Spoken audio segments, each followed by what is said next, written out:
He came from nothing, a kid born into poverty in Sydney's housing estates in 1987, fighting to survive the chaos around him.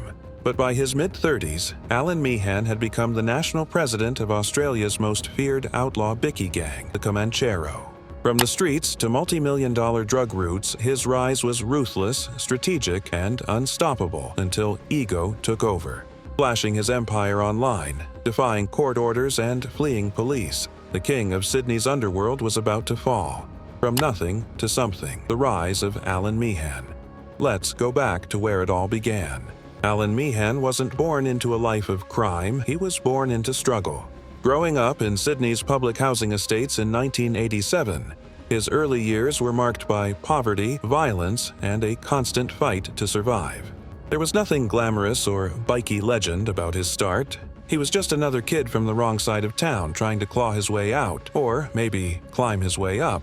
But ambition has a way of finding direction, no matter where you start. For Meehan, that direction appeared in his late teens. At just 18, he joined the Rebels Motorcycle Club, one of Sydney's more established biker gangs. They weren't the biggest or the most feared, but they had deep ties in the city's criminal world. Meehan wasn't content with just wearing a patch, he wanted power. And unlike most who came and went, he had strategy. He could think ahead. Within a few years, he climbed the ladder and became president of the Cronulla chapter, earning respect and attention from people who really ran things in Sydney's underworld. Then came the move that changed everything. Despite the status he'd earned with the Rebels, Meehan made a calculated choice that would define his entire career. He switched sides. He joined the Comanchero Motorcycle Club, one of the most feared and organized outlaw gangs in Australia. This wasn't just about switching clubs, it was a step into a new level of criminal sophistication. The Comancheros weren't just bikers, they were businessmen of the underworld, running international drug routes, large-scale extortion rings, and money operations tied to powerful global syndicates. The man who opened that door for Meehan was Mark Buddle, a notorious bikie boss who had turned the Comanchero into a multinational crime empire. Buddle saw in Meehan what few others did: intelligence, hunger, and the kind of cold patience it takes to rise in a world ruled by violence. Under Buddle's watch, Meehan became more than an enforcer. He became a strategist, someone who could operate with brains as well as brawn. The climb. When ambition meets opportunity for years, Meehan worked his way up through the ranks while Buddle controlled things from behind the scenes, often from overseas. When police pressure mounted, Buddle fled to Dubai, leaving behind a power gap that ambitious men like Meehan were eager to fill. By 2020, Meehan was named president of the Canberra chapter, taking the position after his predecessor, Peter Keon, was murdered. A brutal reminder that every promotion in this world comes with a target on your back. But Canberra wasn't where Meehan planned to stop. In 2021, he moved back to Sydney, the true center of power. The Sydney chapter wasn't just another branch, it was the beating heart of the Comanchero empire. This was where the real money flowed. It was where drugs were imported, distributed, and protected through violence. As journalist Chloe Whelan reported, most of the narcotics entering Australia passed through Sydney, and whoever controlled Sydney controlled everything. In 2021, that person was Allan Meehan. Then came 2022, the year everything shifted. Mick Murray, the Comanchero's national president, was arrested over a 2019 murder in Melbourne. That arrest left a power vacuum at the very top of the organization. And in the world of outlaw bikers, that means one thing: war for control. Meehan, now in his mid-30s, saw his chance. With years of street loyalty behind him, a strong network in Sydney, and the reputation of someone who could both negotiate and intimidate, he made his move. He outmaneuvered his rivals, including Tarek Zahed, a violent and ambitious contender for leadership, and claimed the title of national president of the Comanchero. It should have been his victory moment, the peak of everything he'd worked for. But instead, that crown marked the start of his downfall. The Playboy years. When power goes to your head, this is where Allan Meehan's story takes a turn, and not for the better. See, most high-ranking criminals understand one simple rule: stay invisible. Keep your head down, move quietly, and never draw attention. But Meehan wasn't built that way. He had power, money, and a growing reputation, and he wanted the world to see it. Soon, the underworld started calling him the Instagram gangster. He was living like a celebrity, and he made sure everyone knew it. His social media was filled with pictures of luxury, designer bags, gold-plated Harleys, expensive watches, piles of cash, and his favorite toy, a $25,000 speedboat parked proudly on Sydney Harbor. For Meehan, this was power on display. For law enforcement, it was a gold mine of evidence. Every post, every selfie, every flashy caption was basically a breadcrumb trail leading straight to him. But make no mistake, the money was real. As the head of the Comanchero's Sydney operations, Meehan sat right at the center of the gang's most profitable business: drug trafficking, extortion, and protection rackets. He wasn't pretending to be rich. He was rich. The problem was, every photo he shared screamed the same message to police: I'm here, I'm untouchable, and I'm running the show. The pressure builds when rivals turn deadly, but power like that doesn't come without enemies. Within weeks of becoming national president in 2022, Meehan's world started to implode. The Comanchero weren't just one big family, they were a collection of ambitious, violent men constantly watching for weakness. In May 2022, just weeks after Meehan claimed the top spot, his biggest rival, Tariq Zahed, the man he had beaten for the presidency, was ambushed inside the BodyFit gym in Auburn. Zahed was hit 10 times. His younger brother Omar died instantly. Against all odds, Zahed survived, despite being shot in the head and torso, and almost immediately the whispers began. People in the underworld believed Meehan had ordered the hit. Meehan tried to put out the fire. He posted a picture of Zahed on Instagram with the caption, "Love and Brotherhood. Forget what you heard." It was an obvious attempt to calm the rumors, but in this world, Instagram posts don't erase bullets. The message that spread through Sydney's underworld was clear. Meehan was ruthless, and he wasn't afraid to eliminate anyone standing in his way. But things only got worse. In September 2022, Kyle Leofa, one of Meehan's closest allies, was shot in the face. Around the same time, Levi Johnson, another Comanchero member, was stabbed to death. Suddenly, the club that Meehan supposedly ruled was falling apart from the inside. Factions were turning on each other and violence was breaking out everywhere. That's the thing about building an empire on fear. You can't ever truly control it. The cracks in Meehan's operation were starting to show, and the police were watching closely as his empire began to crumble. The legal weapon that changed everything. The SCPO Allan Meehan was battling enemies inside his own organization. Australian police were preparing a weapon that would hit him harder than any bullet ever could. In November 2021, before his national presidency even began, NS Adwazir's police hit him with something called a Serious Crime Prevention Order, or SCPO. This wasn't your typical legal move. Normally, police have to prove beyond a reasonable doubt that someone committed a specific crime. That's difficult, especially with career criminals who know how to cover their tracks. But the SCPO flipped the game. Police didn't need to prove a single crime. They just had to show that someone was involved in organized crime and that restrictions were needed to protect the public. And the restrictions placed on Meehan were some of the toughest in the state's history. He was banned from contacting 34 known criminals, had to report his home address to police, notify them about any changes, and was prohibited from using encrypted communication apps, the very tools that made his empire possible. Any violation of the order was a crime in itself, carrying serious prison time. For someone like Meehan, who built his power on secrecy, encrypted chats, and safe houses, this wasn't just a legal order, it was a chokehold. His ability to move, communicate, or plan was gone overnight. The walls were closing in.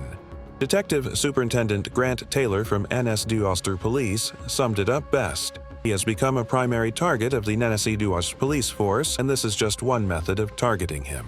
We want to send a clear message. If you're going to be the national president of the Comanchero, this is what you can expect. And that message hit hard. Meehan had gone from flaunting his power online to watching his empire fall apart under the weight of his own ego and the relentless pressure of law enforcement. The escape. When running looks like wisdom, right after the SCPO was slapped on Allan Meehan in late 2021, he was faced with a choice, and it was one that would define the rest of his story. Police had quietly told him something that would shake anyone to their core. There was a $3 million bounty on his head. Whether the rumor was true or not didn't matter. In the criminal world, that kind of price tag means serious danger. A $3 million contract doesn't just attract local hitmen. It brings in professionals from across the world, people who'll risk everything for that payday. So, in early 2023, Meehan made what he probably thought was the smart move. He packed up his life, took his wife and child, and fled to Benoa waters on the Gold Coast. To anyone looking in from the outside, it seemed like a father trying to protect his family. But there was one massive problem. The SCPO had no exceptions. It didn't care about death threats or safety. The rules were simple. Report every address change to police, and Meehan didn't. When the case hit court later, his lawyer, Angus Edwards, argued that Meehan had simply made a mistake, that he thought the order only applied while he was in New South Wales. But let's be honest, that defense sounded absurd.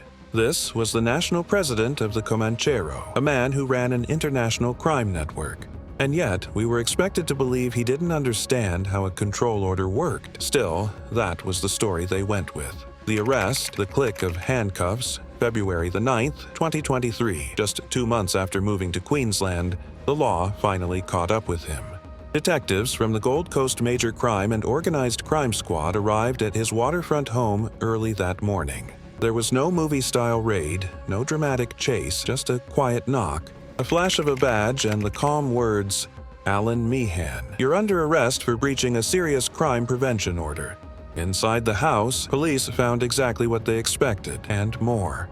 There were multiple encrypted phones, each one tied to different corners of his criminal operation. There were hundreds of thousands of dollars worth of anabolic steroids. And most damning of all, detailed records showing that Meehan had been running Comanchero. Business from that house the entire time. The man who once ruled Sydney's underworld, the same man who flaunted luxury cars and gold watches online, was now being led out of his Gold Coast home wearing designer pajamas. No bodyguards, no entourage, no power, just a broken king walking out of his crumbling empire, while detectives quietly flipped through their notebooks, knowing exactly what this arrest meant.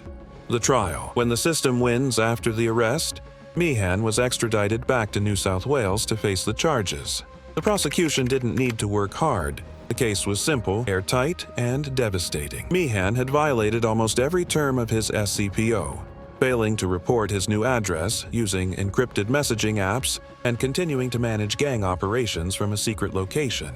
But here's where things took a strange turn. Instead of fighting the charges in court and risking a long prison sentence, Meehan took the safer route.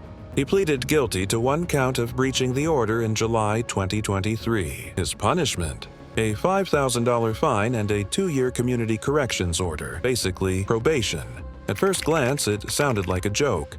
The national president of Australia's most violent outlaw motorcycle gang, caught breaking a serious court order, walked away with what looked like a slap on the wrist. But beneath the surface, police had already achieved exactly what they wanted. They didn't need to lock Meehan away for decades. The SCPO had already done its job.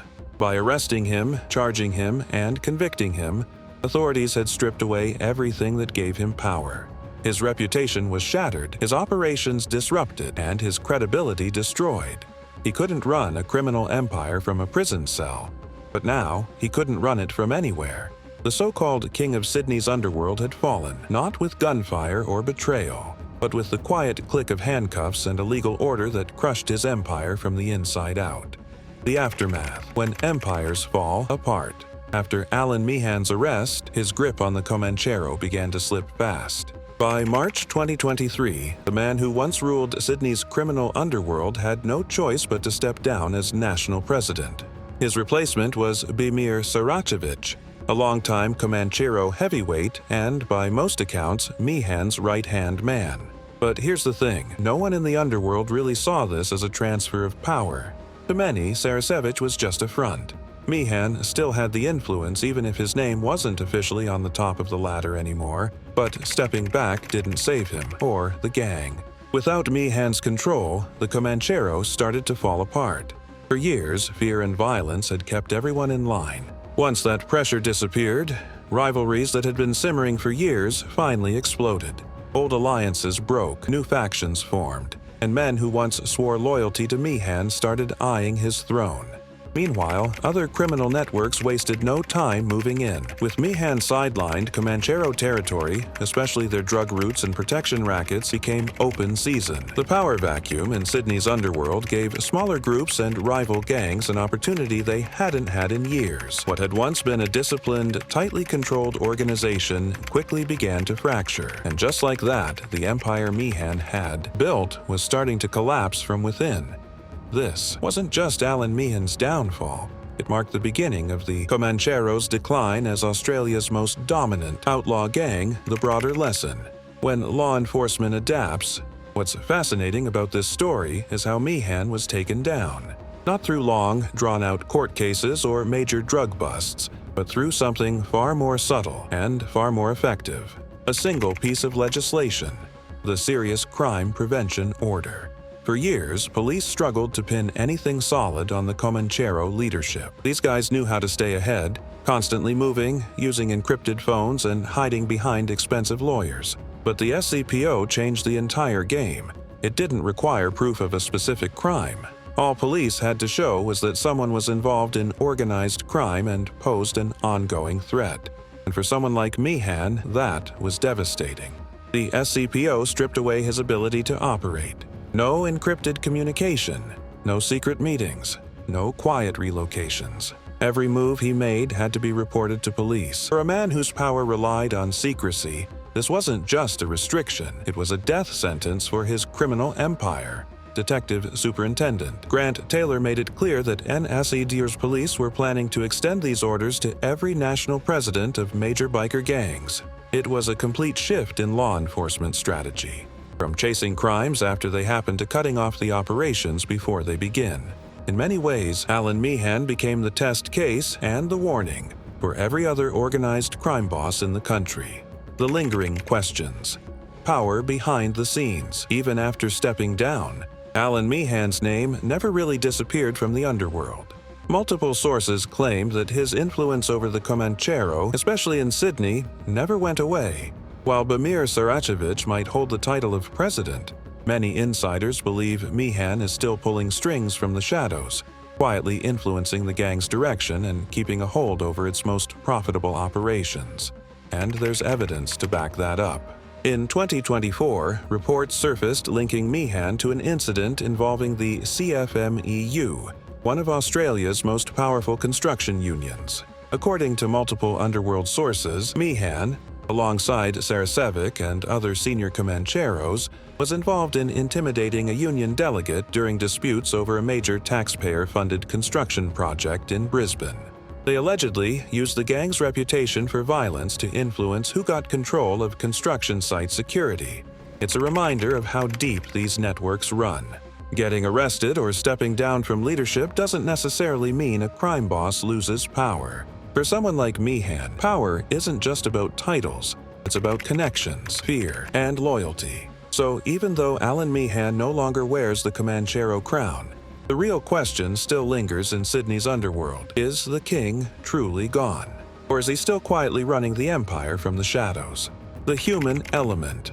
Understanding the rise and fall Allan Meehan's story is full of contradictions. He was sharp enough to climb from a tough housing estate to the top of one of Australia's most feared crime organizations. Smart enough to play the politics, outthink rivals, and run an empire that stretched across the country. But in the end, he was reckless enough to expose his life on Instagram, flashing his wealth, his cars, and his ego, as if the rules of the underworld somehow didn't apply to him. And that's where his downfall becomes almost ironic. It didn't come from a massive police raid, a rival's betrayal, or some high-tech surveillance sting. No, it came from his own misunderstanding of a simple court order. When he fled to protect himself and his family, he broke the very rule that was meant to keep him under control. One bad decision, and the empire he'd spent years building started to collapse. The truth is, power built on fear never lasts. People who follow you out of intimidation will eventually turn on you the moment that fear fades. And when the system that kept everyone in line, the hierarchy, the control, the violence, begins to break apart, everything falls with it. Meehan's empire wasn't destroyed overnight. It just rotted from the inside until there was nothing left to hold it up. The final chapter. What's next for Allan Meehan? By the end of 2024, Allan Meehan is still a name that carries weight in Sydney's underworld, but his role has completely changed. He's no longer sitting on top as national president, but he hasn't disappeared either. His rise and fall have become a cautionary tale for anyone chasing power through crime. Proof that even the strongest empire can be undone by patience, pressure, and the right legal tools. The Comancheros are still around, but they're not what they used to be. The structure that once made them a unified, disciplined machine has fractured. The money's still there, the drugs are still moving, but the dominance they once had over Australia's criminal world, that's fading fast. As for Meehan, his story isn't over yet. Maybe he'll try to claw his way back into full control. Maybe he'll keep pulling strings quietly from behind the curtain. Or maybe, with age catching up and the law closing in, he'll finally step back from the chaos he created. What's clear is this: Allan Meehan's empire didn't end with a dramatic shootout or a betrayal. It ended quietly, with the click of handcuffs and the realization that no one, not even Sydney's most powerful crime boss, is beyond the reach of the law. His rise was built on fear and strategy, but his fall is a reminder that every empire, no matter how powerful, eventually comes crashing down.